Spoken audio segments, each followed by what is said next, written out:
আপনি এত রাতে এখানে কি করছেন? প্রশ্নটি করেই পৃথার চোখ যায় দরজার দিকে। দরজা ভেতর থেকেই বন্ধ করা দেখে ওর ভয়ে গলা শুকিয়ে যায়।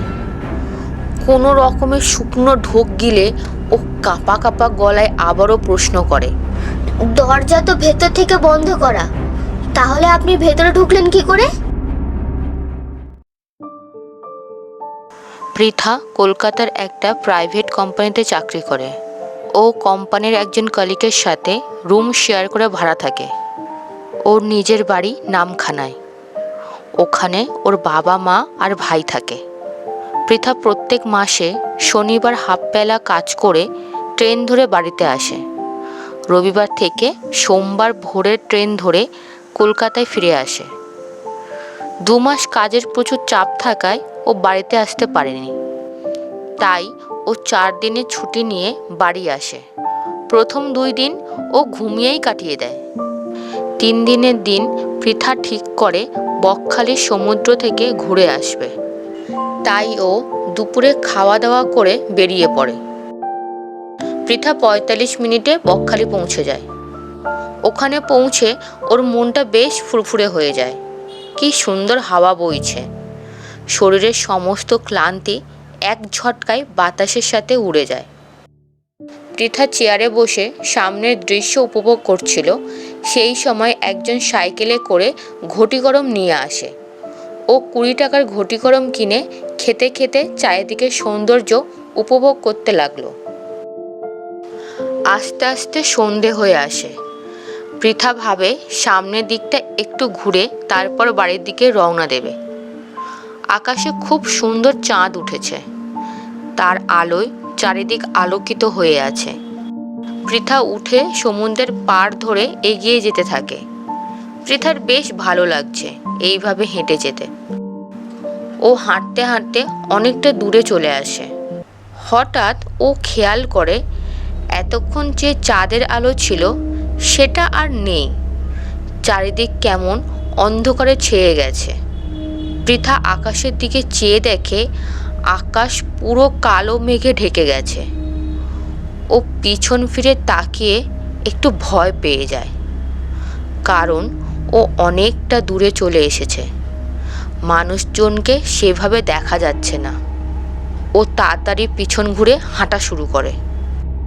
ঠিক সেই মুহূর্তে মেঘ প্রচণ্ড জোরে গর্জন করে ওঠে আর নিমেষের মধ্যে মুষলধারে ঝড় বৃষ্টি শুরু হয়ে যায়। পৃথা আবার দৌড়তে শুরু করে, কিন্তু প্রচণ্ড হাওয়া আর বৃষ্টির জন্য ও ভালো করে দৌড়াতে পারে না। চারপাশের পরিবেশ দেখে মনে হচ্ছে সমুদ্রে যেন ভয়াবহ ঝড় উঠেছে। পৃথা অন্ধকারে ভালোভাবে কিছু দেখতেও পায় না। তাও প্রাণপণে ও দৌড়ে বিচের দোকানগুলোর কাছে পৌঁছাতে চাইছে।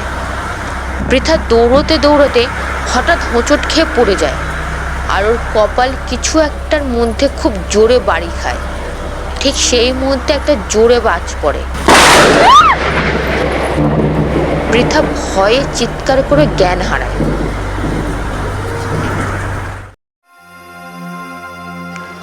অনেকক্ষণ পর পৃথা আস্তে আস্তে চোখ মেলে তাকায়। ও দেখে ঝড় বৃষ্টি থেমে গেছে। মেঘও আর গর্জন করছে না। চারিদিক পুরো নিস্তব্ধ। কোনো জনমানব নেই চারপাশে। একটা অজানা ভয়ে পৃথার বুক কেঁপে ওঠে। ও তাড়াতাড়ি করে উঠে পড়ে সামনের দিকে বড় বড় পা ফেলে এগিয়ে যেতে থাকে। এদিকে পড়ে গিয়ে মাথায় আঘাত পাওয়ার ফলে মাথাটা প্রচণ্ড ব্যথা করছে ওর পা যেন আর এগোতে পারছে না। ও প্রায় জোর করে এগিয়ে যাচ্ছে। যে করে হোক ওকে বাড়িতে পৌঁছতেই হবে। এই নির্জন জায়গায় বড় কোনো বিপদের আশঙ্কায় বারে বারে ওর বুকে ভয়ের সঞ্চার হয়। চলতে চলতে পৃথা কিছু পায়ের শব্দ শুনে থমকে দাঁড়ায়।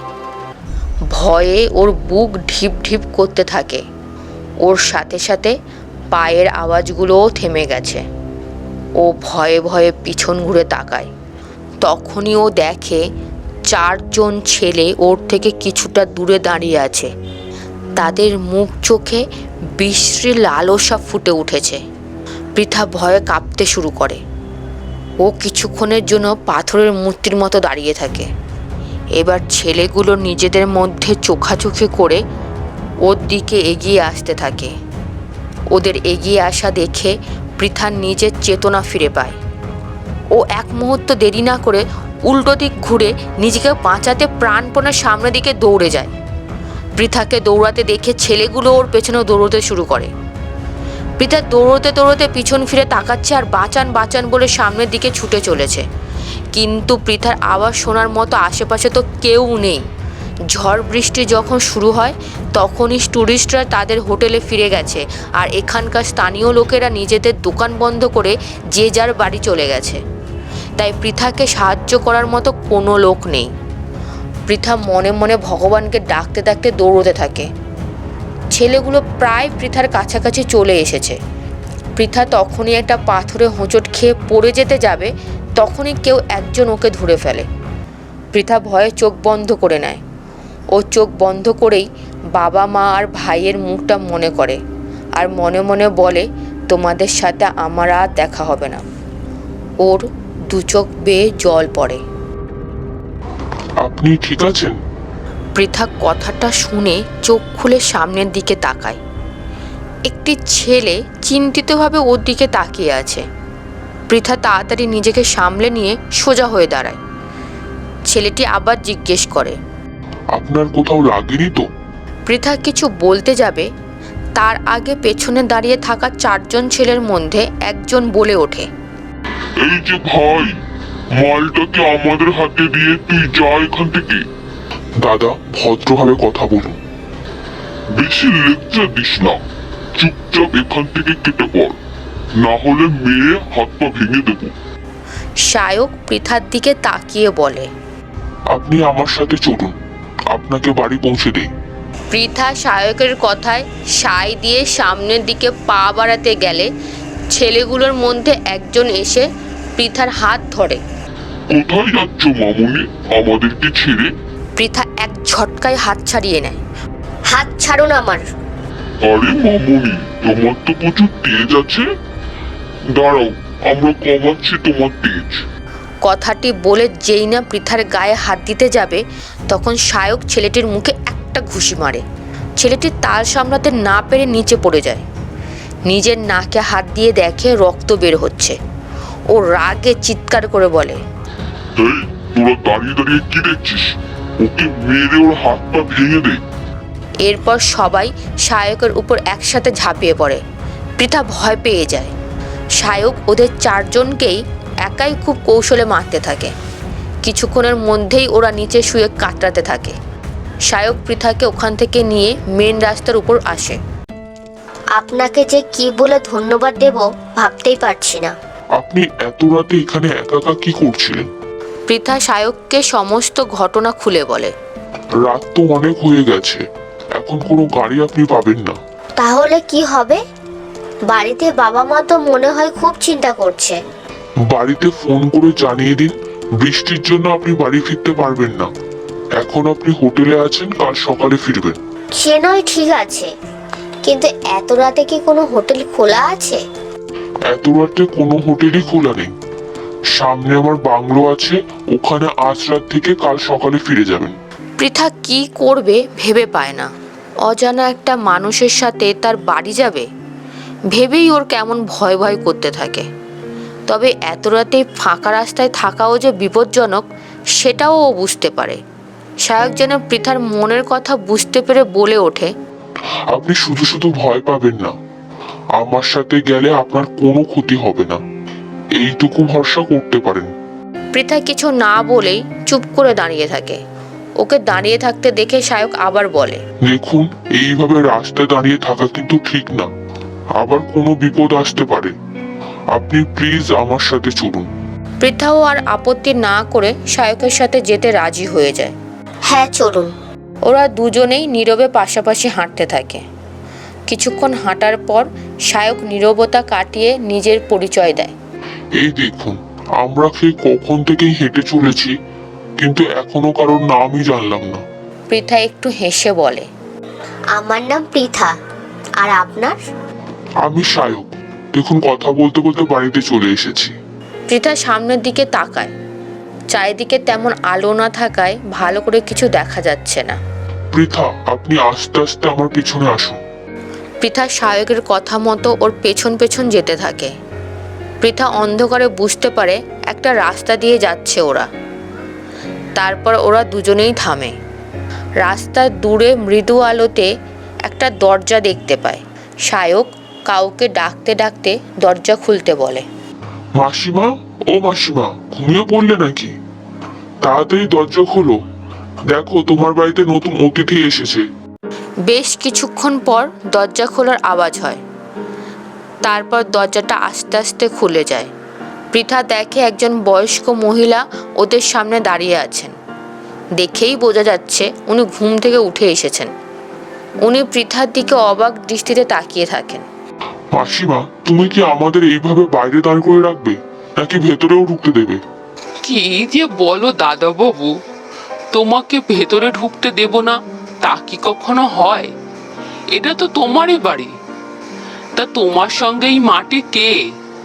উনি পৃথা, এখানে ঘুরতে এসে ঝড়ের মুখে আটকে গিয়েছিলেন, বাড়ি ফিরতে পারেননি, তাই ওনাকে আমার সাথে নিয়ে এসেছি। ভালো করেছো মা, তুমি ভেতরে আসো। পৃথা আর সায়ক ভেতরে যায়। বয়স্ক মহিলাটি দরজা বন্ধ করে ওদের কাছে আসেন। এ কি মা, তোমার তো জামা কাপড় পুরো ভেজা, কাপড়ে বালিও তো লেগে আছে, কপালটাও তো দেখছি কেটে গেছে। পড়ে গেছিলে নাকি? হ্যাঁ, আসলে হঠাৎ বৃষ্টি নামায় দৌড়ে আসতে গিয়ে একটা কাঠের গুঁড়িতে পা বেঁধে পড়ে গিয়ে এই অবস্থা হয়েছে। আচ্ছা, তুমি এখানে বসো, আমি ওষুধের বাক্সটা নিয়ে আসি। কথাটি বলে বয়স্ক মহিলা ওখান থেকে চলে যান। পৃথা, আপনি এই চেয়ারে বসুন, আমি একটু আসছি। পৃথা মাথা নাড়িয়ে চেয়ারে বসে। সায়ক চলে যায়। পৃথা পুরো রুমটাকে দেখতে থাকে। বেশ পরিষ্কার পরিচ্ছন্ন একটা রুম। দেখে মনে হচ্ছে এটা ডাইনিং রুম। পৃথা দেখে বয়স্ক মহিলাটি একটা ঘর থেকে বক্স হাতে বের হয়ে আসছেন। উনি এসে একটা তুলো দিয়ে পৃথার কপালে জমাট বাঁধা রক্ত পরিষ্কার করে ব্যান্ডেড লাগিয়ে দেন। সেই সময় সায়ক এসে পৃথাকে বলে, এই নিন, আপনার পোশাক চেঞ্জ করে এটা পরে নিন। ভেজা কাপড় বেশিক্ষণ পরে থাকলে আপনার শরীর খারাপ করবে। এইগুলো কার জামা কাপড়? আমার বউয়ের। আপনি বিবাহিত? কই, এতক্ষণ তো বলেননি। উনি কি ঘরে আছেন? হ্যাঁ, ও এখন ঘুমাচ্ছে। আপনি যান, জামা কাপড়টা চেঞ্জ করে নিন। মাসিমা, ওনাকে গেস্ট রুমে নিয়ে যাও। মা, তুমি চলো আমার সাথে। পৃথা চেয়ার থেকে উঠে বৃদ্ধার সাথে গেস্ট রুমে যায়। মা, এটাই তোমার রুম, তুমি জামা কাপড় চেঞ্জ করে নাও, আমি তোমার জন্য খাবার নিয়ে আসছি। না না মাসিমা, খাবার আনতে হবে না, আমার খিদে নেই। তা বললে হয় নাকি মা? তুমি আমার বাড়ির অতিথি, তোমাকে না খাইয়ে রাখলে দাদাবাবু আর বৌদিমণি খুব কষ্ট পাবে। আমি এখন যাই, কিছুক্ষণের মধ্যে তোমার খাবারটা নিয়ে আসছি। বৃদ্ধা চলে গেলে পৃথা রুমের দরজাটা বন্ধ করে দেয়। তারপর বাথরুমে গিয়ে জামা কাপড় চেঞ্জ করে ফ্রেশ হয়ে নেয়। বাথরুম থেকে বেরিয়ে ব্যাগ থেকে ফোনটা বের করে দেখে ফোন ভিজে গিয়ে বন্ধ হয়ে গেছে। অনেক চেষ্টা করেও ফোন অন করতে না পেরে ও চিন্তায় পড়ে যায়। বাড়িতে যদিও ফোন না করে তাহলে তো বাবা মা প্রচুর চিন্তা করবে। এতক্ষণে যে বাড়িতে ওকে নিয়ে চিন্তায় সবার অবস্থা খারাপ হয়ে গেছে সেটা ও ভালোই বুঝতে পারছে। পৃথা ঠিক করে সায়কের কাছে গিয়ে ওনার ফোনটা চাইবে বাড়িতে ফোন করার জন্য। ও দরজার দিকে এগোতে যাবে, সেই সময় বৃদ্ধার গলা শুনতে পায়। মা, দরজাটা খোলো, তোমার খাবার নিয়ে এসেছি। পৃথা তাড়াতাড়ি করে দরজা খুলে দেয়। বৃদ্ধা ওর হাতে একটা থালা আর জলের বোতল ধরিয়ে দিয়ে বলেন, এই 3টে রুটি, একটু তরকারি আর ডিম ভাজা ছাড়া আর কিছুই ব্যবস্থা করতে পারলাম না, তুমি কষ্ট করে এটা একটু খেয়ে নাও। এইভাবে বলবেন না মাসিমা, আমার বিপদে আমাকে আপনারা আশ্রয় দিয়েছেন, এটাই আমার জন্য অনেক। আর এই খাবারও আমার জন্য অনেক। আমি আপনাদের এই উপকার কোনো দিনও ভুলবো না। আচ্ছা হয়েছে, এবার তুমি খেয়ে শুয়ে পড়ো। মাসিমা, সায়ক বাবুর খাওয়া হয়ে গেছে? হ্যাঁ মা, দাদাবাবু খেয়ে শুয়ে পড়েছেন, তোমাকেও খেয়ে শুয়ে পড়তে বলেছেন। উনি শুয়ে পড়েছেন? কিন্তু ওনার সাথে আমার তো একটু দরকার ছিল। কি দরকার তুমি আমাকে বলো। আসলে মাসিমা, বৃষ্টিতে ভিজে আমার ফোনটা বন্ধ হয়ে গেছে, কিছুতেই অন হচ্ছে না। তাই সায়ক বাবুর ফোন থেকে বাড়িতে একটা কল করতাম বাবা মার সাথে কথা বলার জন্য। আমাকে ফোনে না পেয়ে ওরা নির্ঘাত দুশ্চিন্তা করছে। আচ্ছা দাঁড়াও, আমার ফোনটা গিয়ে নিয়ে আসি। তুমি আমার ফোন দিয়ে তোমার বাড়িতে ফোন করো, কেমন? বৃদ্ধা ওখান থেকে চলে যান। কিছুক্ষণ পর উনি ফোন নিয়ে আসলে পৃথা ওনার ফোন থেকে বাড়িতে কথা বলে খাওয়া দাওয়া শেষ করে শুয়ে পড়ে। পৃথার কিছুতেই ঘুম আসছে না এই অচেনা জায়গায়। ও বিছানায় শুয়ে শুধু এপাশ ওপাশ করতে থাকে। হঠাৎ ওর মনে হয় ওর পায়ের দিকে কেউ দাঁড়িয়ে আছে। ও পায়ের দিকে তাকায়। ঘরে নাইট বাল্ব জ্বলায়, ঘরটায় হালকা আলো রয়েছে। সেই আলোয় ও দেখতে পায় সায়ক ওর দিকেই তাকিয়ে দাঁড়িয়ে আছে। পৃথা সায়ককে দেখে শোয়া থেকে লাফিয়ে উঠে বসে। আপনি এত রাতে এখানে কি করছেন? প্রশ্নটি করেই পৃথার চোখ যায় দরজার দিকে। দরজা ভেতর থেকেই বন্ধ করা দেখে ওর ভয়ে গলা শুকিয়ে যায়। কোনো রকমের শুকনো ঢোক গিলে ও কাঁপা কাঁপা গলায় আবারও প্রশ্ন করে, দরজা তো ভেতর থেকে বন্ধ করা, তাহলে আপনি ভেতরে ঢুকলেন কি করে? পৃথা, আপনি শুধু শুধু ভয় পাচ্ছেন। বিশ্বাস করুন, আমি আপনার কোনো ক্ষতি করব না। কাল সকালে তো আপনার সাথে আমার দেখা হবে না, তাই আপনার সাথে দেখা করতে আসলাম। কেন দেখা হবে না? আর আপনি দরজা বন্ধ থাকতেও ঢুকলেন কিভাবে? সায়ক একটু হেসে বলে, দরজা বন্ধ থাকুক বা খোলা থাকুক, আমার ঘরের ভিতর ঢুকতে কোনো অসুবিধা হয় না। পৃথা সায়কের কথার মানে না বুঝে ওর দিকে বোকার মতো তাকিয়ে থাকে। সায়ক পৃথার অবস্থা বুঝতে পেরে আবার বলতে শুরু করে, দেখুন পৃথা, আমি বুঝতে পারছি আপনার মনে অনেক প্রশ্ন জেগে উঠছে, তবে প্রশ্নের উত্তরগুলো আপনি এখন না, কাল সকালেই পাবেন। সায়ক কিছু বলতে যাবে তখন দরজা ধাক্কাতে ধাক্কাতে বৃদ্ধা পৃথাকে ডাকতে থাকেন, মা, উঠে পড়ো, সকাল হয়ে গেছে। ঘুমের মধ্যে আওয়াজ পেয়ে পৃথা তাড়াতাড়ি করে উঠে বসে। ঘরের চারিদিকে ভালো করে দেখতে থাকে, সায়ককে কোথাও দেখতে পায় না। আবার বৃদ্ধ মহিলাটি পৃথাকে ডাকতে থাকেন। এবার পৃথা বুঝতে পারে ও এতক্ষণ স্বপ্ন দেখছিল। তারপর ও বিছানা থেকে নেমে দরজা খুলে দেয়। মা, টিফিন তৈরি হয়ে গেছে, তুমি রেডি হয়ে এসো। আচ্ছা মাসিমা, আপনি যান, আমি কিছুক্ষণের মধ্যে আসছি। বৃদ্ধ মহিলাটি চলে যান। পৃথা কিছুক্ষণের মধ্যে ফ্রেশ হয়ে ডাইনিং রুমে চলে আসে। পৃথা আসলে বৃদ্ধ মহিলাটি ওর জন্য খাবার নিয়ে আসেন। এই নাও, খেয়ে নাও। মাসিমা, সায়ক বাবুরা এখনো ঘুম থেকে ওঠেননি? না মা, ওনারা ঘুম থেকে এখনো ওঠেননি। তুমি খেয়ে তাড়াতাড়ি বাড়ি যাও। তোমার বাড়ির সবাই নিশ্চয়ই খুব দুশ্চিন্তা করছে।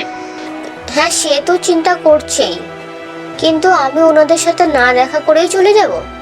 মাসিমা, আপনি একটু ওনাদের ডেকে দিন না, আমি ওনাদের সাথে দেখা করেই চলে যাব। বৃদ্ধা পৃথার কথা শুনে একটা দীর্ঘশ্বাস ফেলেন। তারপর ওর দিকে তাকিয়ে দুঃখের সাথে বলেন, যারা একেবারের জন্য ঘুমিয়ে গেছে তাদের কিভাবে ডাকবো মা? ওরা তো আর কোনো দিনও ঘুম থেকে উঠবে না। ওরা যে 5 বছর আগে দুজনেই এই পৃথিবী থেকে বিদায় নিয়েছে। পৃথা খাবার ছেড়ে উঠে দাঁড়ায়। তারপর উত্তেজিতভাবে বলে, এসব কি যাতা কথা বলছেন আপনি? সকাল সকাল এই ধরনের অশুভ কথা কেউ বলে? থাক, আপনাকে ডাকতে হবে না, আমি নিজেই গিয়ে ওনাদের ডেকে নিয়ে আসছি। কথাগুলো বলে পৃথা সায়কদের রুমের দিকে যায়। বৃদ্ধ মহিলাটি অনেকবার বারণ করে ওই ঘরে না যেতে, কিন্তু পৃথা কোনো কথা না শুনে সায়কদের রুমের সামনে চলে যায়। ও দেখে দরজা খোলাই আছে। ও সায়ককে ডাকতে থাকে, কিন্তু কোনো উত্তর আসে না। তাই ও ঘরের ভেতরে উকি দেয়, কিন্তু কাউকে দেখতে পায় না। তাই ও ঘরের ভিতরে ঢুকে যায়। ও ঘরে ঢুকে এদিক ওদিক তাকাতে থাকে। তারপর ডান দিকের দেওয়ালে ওর চোখ যেতেই ও থমকে দাঁড়িয়ে যায়। কাল রাতে যে মানুষটা ওকে বিপদ থেকে রক্ষা করেছিল তার ফটোতে মালা ঝোলানো আর সামনে ধূপকাঠি জ্বালানো দেখে ও পাথরের মতো দাঁড়িয়ে থাকে। সেই সময় বৃদ্ধ মহিলাটি এসে পৃথাকে ডাক দেয়। এবার তোমার বিশ্বাস হয়েছে আমার কথা? ওর সারা শরীর ঘেমে ভিজে গেছে, ওর হাত পা অসম্ভবভাবে কাঁপতে থাকে। ও কাঁপা কাঁপা গলায় জিজ্ঞেস করে, মাসিমা, এটা কিভাবে সম্ভব? উনি তো কালকে আমার সামনেই ছিলেন। আমি কিছু বুঝতে পারছি না এইসব কি হচ্ছে। কালকে তুমি বিপদে পড়েছিলে বলে দাদাবাবু তোমাকে সাহায্য করার জন্য এসেছিলেন। উনি যদি বেঁচে না থাকেন তাহলে কিভাবে সাহায্য করলেন? এই ফটোতে দাদাবাবুর পাশে যাকে দেখছো উনি হলেন বৌদিমণি, দাদাবাবুর বউ। তোমার সাথে কালকে রাতে যে ঘটনাটা ঘটতে যাচ্ছিল সেই একই ঘটনা 5 বছর আগে বৌদিমণির সাথে ঘটেছিল। এক নাগারে কথাগুলো বলে বৃদ্ধ মহিলাটি একটু থামেন। পৃথা মহিলাকে চুপ করে থাকতে দেখে অস্থির হয়ে বলে, চুপ করে গেলেন কেন? তারপর কি হয়েছিল? মহিলাটি পৃথার দিকে তাকিয়ে একটা দীর্ঘ নিঃশ্বাস ছেড়ে আবার বলতে শুরু করেন। দাদাবাবু পুলিশ অফিসার ছিলেন। ওনার কলকাতা থেকে এখানে ট্রান্সফার হয়। উনি বৌদিমণিকে নিয়ে সরকারের দেওয়া এই ছোট বাড়িতে এসে উঠেছিলেন। আমি এই বাড়িতে যারা যারা আসতেন তাদের দেখাশোনা করতাম। দাদাবাবু খুবই উদার মনের মানুষ ছিলেন, আর বৌদিমণি তো সাক্ষাৎ মা লক্ষ্মীর মতো ছিলেন। আমাকে ওনারা দুজনেই মায়ের মতো সম্মান করতেন। ওনাদের থেকে যে সম্মান আমি পেয়েছি তা আর কারোর থেকে পাইনি। দিনগুলো বেশ ভালোই কাটছিল। এইভাবে 1 বছর হয়ে যায়। একদিন সন্ধ্যায় বৌদিমণি আমাকে বললেন ব্রিজের ওখান থেকে একটু ঘুরে কিছুক্ষণের মধ্যে চলে আসবেন। দাদাবাবু আসলে ওনাকে আমি যেন চা টিফিন দেই। বৌদিমণি চলে যাওয়ার কিছুক্ষণ পরেই হঠাৎ ঝড় উঠতে শুরু করে। তারপর বিদ্যুৎ চমকে সে কি বৃষ্টি। আমি ভাবলাম বৃষ্টি একটু কমলেই ছাতা নিয়ে বৌদিমণিকে আনতে যাব, কিন্তু কমার পরিবর্তে তা আরো ভয়ঙ্করভাবে বাড়তে থাকে। আমি অস্থির হয়ে পায়চারি করতে থাকি। প্রায় 1 ঘন্টা পরে দাদাবাবু ভিজে চুপচুপে হয়ে বাড়িতে ঢোকেন। আমি দাদাবাবুর হাতে ছাতা ধরিয়ে দিয়ে বলি বৌদিমণি ব্রিজের ওখানে গেছেন, ওনাকে গিয়ে নিয়ে আসতে। দাদাবাবু তখনই বেরিয়ে যান। দাদাবাবু বেরিয়ে যাওয়ার পর বৃষ্টি আর ঝড়ের বেগ আরো বাড়তে থাকে। আমি ওনাদের জন্য অপেক্ষা করতে করতে ঘুমিয়ে পড়ি। হঠাৎ আমার ঘুম ভেঙে যায়। ঝড় বৃষ্টির কোনো আওয়াজ আর শুনতে পাই না। ঘড়ির দিকে তাকিয়ে দেখি ভোর 6টা বাজে। আমি তাড়াতাড়ি করে দরজার দিকে যাই। দরজা ভেতর থেকেই বন্ধ। রাতে দাদাবাবু আর বৌদিমণি বাড়িতে ফেরেনি কথাটা মাথায় আসতেই আমি এক ঝটকায় দরজা খুলে সমুদ্রের দিকে চলে যাই। সমুদ্রের কাছে এসে এদিক ওদিক দেখতে থাকি। তখনই কিছু দূরে মানুষের ভিড় দেখে আমি ওইদিকে দৌড়ে যাই। গিয়ে দেখি পুলিশরা ভিড় সরানোর চেষ্টা করছে। ভিড় সরে যাওয়ায় আমি সামনের দিকে তাকাতেই দেখি দাদাবাবু আর বৌদিমণির নিথর দেহ পড়ে আছে। মহিলাটির চোখ থেকে অনবরত জল পড়তে থাকে। পৃথা ওনার দিকে তাকিয়ে চুপ করে বসে আছে। এইভাবে কিছু সময় পার হয়। মহিলা নিজেকে সামলে আবার বলা শুরু করেন। পুলিশের থেকে জানতে পারি বৌদিমণিকে ধর্ষণ করে খুন করা হয়, আর দাদাবাবুরও মাথায় গুরুতর আঘাতের ফলে মৃত্যু হয়েছে। যারা এই কাজ করেছিল তাদের শাস্তি হয়নি? পুলিশ অনেক তদন্ত করেও কাউকে ধরতে পারেনি, তাই কে দোষী জানা যায়নি। কিন্তু উনি যদি মারা গিয়েই থাকেন তাহলে কালকে আমাকে ওই লোকগুলোর হাত থেকে কিভাবে বাঁচালেন? আর আপনিও তো ওনার সাথে স্বাভাবিক ব্যবহার করেছিলেন। ওনাকে দেখে আপনার ভয় লাগলো না? একটুর জন্য ভয় লেগেছিল আমার, কিন্তু তোমাকে ওই অবস্থায় দেখে কেন জানি না আমার মনের সব ভয় দূর হয়ে গেল। তোমাকে দেখে আমার মনে হয়েছিল তুমি নিশ্চয়ই কোনো বিপদে পড়েছো, তাই দাদাবাবু এইভাবে আমার সামনে আসলো। দাদাবাবু যখন বেঁচে ছিলেন তখন কেউ বিপদে পড়লে উনি এইভাবে সাহায্য করতেন, তাই আমি ওনার সাথে স্বাভাবিক আচরণ করি যাতে তুমি ভয় না পাও। তুমি যখন রাতে শুতে চলে গেলে তখন উনি আমার কাছে ওই রাতের পুরো ঘটনা খুলে বলেন। ওই রাতের ঘটনা শুনে আমার ভগবানের উপর খুব রাগ উঠেছে। এত ভালো মানুষের এই পরিণতি আমি কিছুতেই মেনে নিতে পারছি না। ওই দিন কি হয়েছিল ওনাদের সাথে? দাদাবাবু, তুমি তো এই পৃথিবীতে আর নেই, তাহলে আমার সামনে কিভাবে দাঁড়িয়ে আছো? আমার দেহের মুক্তি ঘটেছিল, কিন্তু আমার অতিরিক্ত আত্মার মুক্তি হয়নি। তবে আজকে আমি মুক্তি পাবো। তুমি এইসব কি বলছো? আমি কিছু বুঝতে পারছি না। আর ওই রাতে কি ঘটেছিল তোমাদের সাথে? তুমি বৌদিমণিকে আনতে গিয়ে আর ফিরে আসলে না কেন দাদাবাবু? কি করে ফিরে আসবো মাসিমা? ওরা তো চোখের সামনে তোমার বৌদিমণিকে শেষ করে দিল। তোমাদের সাথে কি ঘটেছিল দাদাবাবু? আমাকে খুলে বলো। আমি পুলিশের সাহায্য নিয়ে দোষীদের শাস্তি দেওয়ার ব্যবস্থা করব। তারা দরকার পড়বে না মাসিমা। কাল রাতে আমি নিজের হাতে ওদের শাস্তি দিয়েছি। মানে? বৃদ্ধাকে অবাক দৃষ্টিতে নিজের দিকে তাকিয়ে থাকতে দেখে সায়ক একটা দীর্ঘ নিঃশ্বাস ফেলে। ওই রাতে কি কি ঘটেছিল সেগুলো বলতে শুরু করে। ওই রাতে আমি পরীকে খুঁজতে খুঁজতে ব্রিজের কাছে চলে যাই, কিন্তু কাউকেই দেখতে পাই না। দোকানপাট সব বন্ধ ছিল। আমি পরীর নাম ধরে ডাকতে ডাকতে ঝাউবনের দিকে কিছুটা এগোতেই একটা চিৎকার শুনতে পাই। আমি পরীর নাম ধরে চিৎকার করতে করতে দৌড়তে থাকি। পরীও আমার নাম ধরে ডাকে একবার। আমি সেই ডাক অনুসরণ করে সামনে ঝাউবনের মধ্যে ঢুকে যাই। আবছা আলোয় দেখতে পাই একজন ছেলে পরীর দুটো হাত আর মুখ চেপে ধরে আছে, আর তার পাশে দুজন দাঁড়িয়ে আছে। আর একজন পরীর সাথে নোংরামি করার চেষ্টা করছে। এইসব দেখে আমি ওদের উপর ঝাঁপিয়ে পড়ি। ওরাও পরীকে ছেড়ে আমাকে আক্রমণ করে। ওদের কাছে মদের বোতল ছিল। ওই বোতল ওরা আমার মাথায় মারে। বোতলটা ভেঙে যায় আর আমার মাথা টনটন করে ওঠে। আমি নিচে হাঁটু কেড়ে বসে পড়ি। আমার মাথা থেকে ঘাড়ের উপর রক্ত গড়িয়ে পড়তে থাকে। আমি তাও ওঠার চেষ্টা করি। তখনই ওরা আরো একটা বোতল আমার মাথায় মারে। আমার শরীর পুরো ছেড়ে দেয়। আমি বালির উপর মুখ থুবড়ে পড়ি। পড়ে আমার কাছে দৌড়ে আসার জন্য চেষ্টা করে। তখন ওদের মধ্যে একজন পরীকে থাপ্পড় মেরে বালির উপর ফেলে দেয়। ওদের মধ্যে দুজন আমার হাতের উপর পা দিয়ে চেপে ধরে, আর আমার চোখের সামনেই একজন করে পরীর উপর অত্যাচার চালায়। আর আমি অসহায় ভাবে চোখ বন্ধ করে প্রাণপণে নিজেকে ওদের থেকে ছাড়ানোর চেষ্টা করতে থাকি। কথাগুলো বলে সায়ক দু হাত দিয়ে মুখ ঢেকে কাঁদতে থাকে। বৃদ্ধ মহিলাটিরও চোখ থেকে জল বেয়ে পড়ে। দাদাবাবু, তারপর কি হলো? বৃদ্ধা সায়কের মাথায় হাত দিয়ে কথাটি বলে। সায়ক এবার মুখ তুলে তাকায়।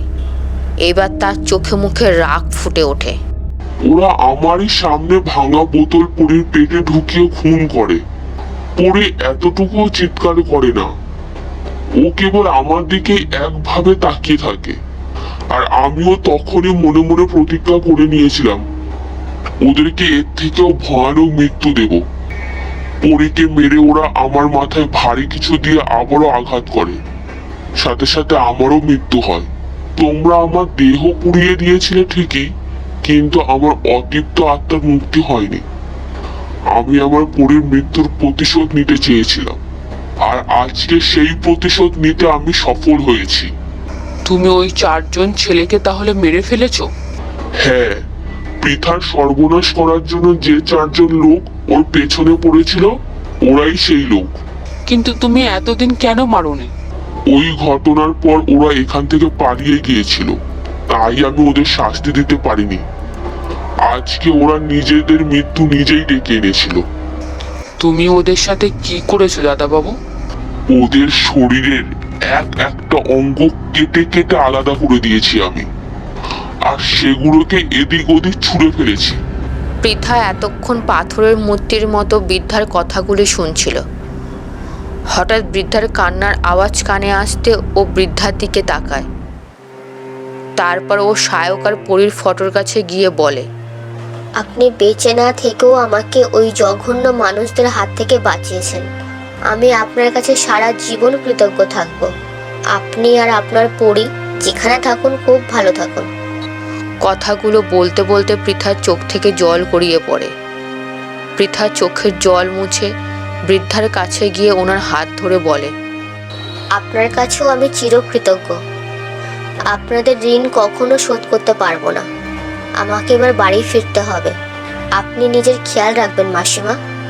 আমি সুযোগ পেলে আপনার সাথে এসে দেখা করে যাব। আমার সাথে আর হয়তো কোনো দিনও তোমার দেখা হবে না। কেন? বয়স হয়েছে তো, আমার এই কাজ থেকে ছুটি হয়ে গেছে। আমি এবার আমার নিজের বাড়ি ফিরে যাব। আর দেরি করো না মা, এবার নিজের মা বাবার কাছে ফিরে যাও। আমার ব্যাগটা নিয়ে আসি। পৃথা ওর ব্যাগ নেওয়ার জন্য রুমের দিকে যায়। রুমে গিয়ে দেখে ব্যাগের পাশে একটা কাগজ রাখা। ও কাগজটা হাতে তুলে নেয়। কাগজটায় লেখা আছে, পৃথা, এতক্ষণে আপনি নিশ্চয়ই আমার সত্যিটা জেনে গেছেন। কাল রাতে আপনি কোনো স্বপ্ন দেখেননি। আমি সত্যি আপনার রুমে এসেছিলাম কথাগুলো বলতে। একটা কথা মনে রাখবেন, আর কখনো এইভাবে একা একা বেড়াতে আসবেন না। আপনার ভাগ্য ভালো থাকায় এইবার আপনি বেঁচে গেছেন, কিন্তু পরের বার নাও বাঁচতে পারেন। নিজের খেয়াল রাখবেন। ইতি, আপনার অজানা বন্ধু। পৃথা মনে মনে সায়ককে কৃতজ্ঞতা জানায়। তারপর চিঠিটা ব্যাগে রেখে বাইরে বেরিয়ে আসে। ও বৃদ্ধার থেকে বিদায় নিয়ে বাড়ির দিকে পা বাড়ায়। কিছুটা আসার পর পৃথার মনে পড়ে বৃদ্ধার থেকে ওনার বাড়ির ঠিকানাটা নেওয়া হয়নি। ও মনে মনে ভাবে, যদি ঠিকানা না থাকে তাহলে ও কিভাবে বৃদ্ধার সাথে এর পরের বার যোগাযোগ করবে। তাই ও উল্টো দিকে ফিরে আবার সায়কের বাড়ির দিকে এগোতে থাকে। গেটের দিকে যেতে যাবে তখন পেছন থেকে কেউ একজন ডেকে ওঠে, এই যে ম্যাডাম, আপনি ওইদিকে কোথায় যাচ্ছেন? পৃথা পিছন ফিরে তাকায়। দেখে একজন পুলিশ ওর সামনে দাঁড়িয়ে আছে। আমি মাসিমার সাথে দেখা করতে যাচ্ছি। কোন মাসিমা? এই বাড়িতে যেই মাসিমা থাকেন ওনার সাথে। এই বাড়িতে তো কেউই থাকে না। 5 বছর ধরে তালা বন্ধ হয়ে পড়ে আছে। কি বলছেন আপনি এইসব? আমি কাল রাতেই এই বাড়িতে থাকলাম। একটু আগেই মাসিমার সাথে কথা বলে বেরিয়ে আসলাম, আর আপনি বলছেন 5 বছর ধরে তালা বন্ধ? ম্যাডাম, আপনার কোথাও ভুল হচ্ছে।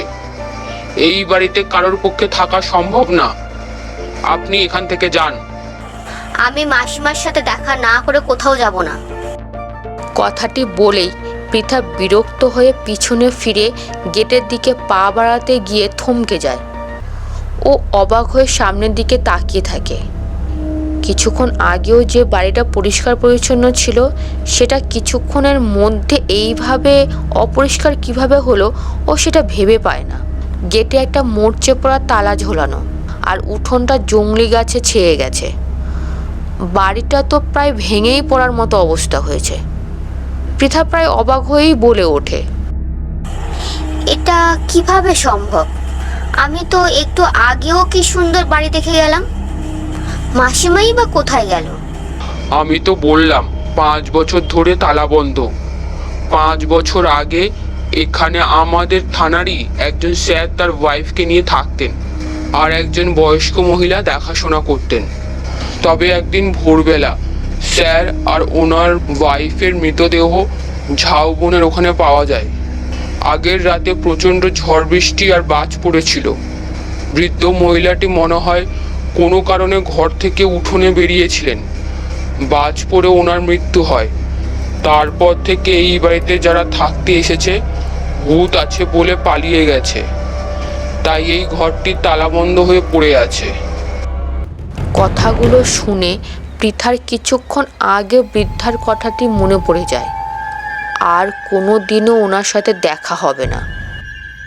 হঠাৎ পৃথার চোখের সামনে সব অন্ধকার হয়ে যায়। তারপর ও জ্ঞান হারিয়ে নিচে পড়ে যায়। storylover.বাংলাতে এতক্ষণ আপনারা শুনছিলেন অজানা বন্ধু।